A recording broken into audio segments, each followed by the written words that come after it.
CR101radio.com, podcasts, and more. 47. Happiness.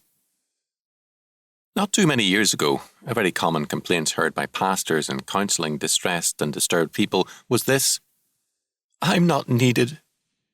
The great desire on people's part was to be needed by someone, to be needed in terms of their work and calling, or to be needed by the church or the community. It suddenly occurred to me recently that it has been rare for someone to make that statement in recent years. Instead, from old and young, there is the new complaint: I'm not happy. Once the great tragedy was to be unneeded and useless. Now it seems to be a social attainment to be useless, retired, or sufficiently rich to live without working. To be useless is now a happy luxury. The Puritans used to preach regularly on the great sin of idleness. Now idleness is a popular goal and something many long for. The evil is to be unhappy. The fact is that nothing evades men more when they search for it than happiness. Happiness cannot be a goal in itself. It is a byproduct of other things. When we do our work well and find it rewarding, we are happy. When we are godly and honourable in our relationships with our loved ones and others, it adds to our happiness.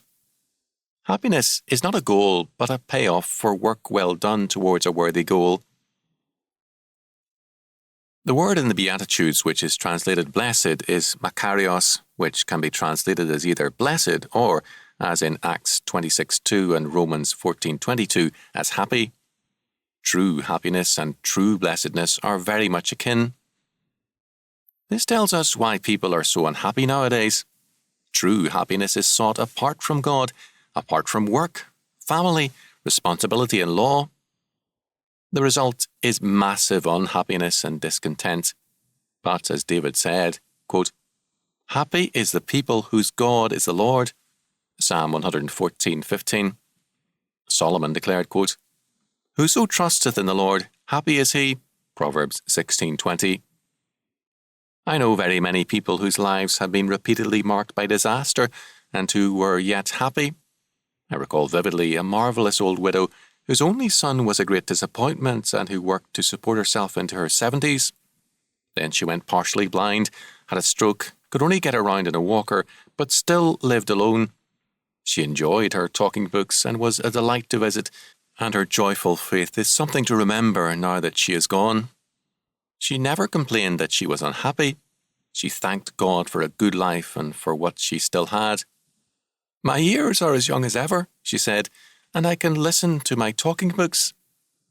She was happy because she had found blessedness in the Lord, and she was in all things grateful.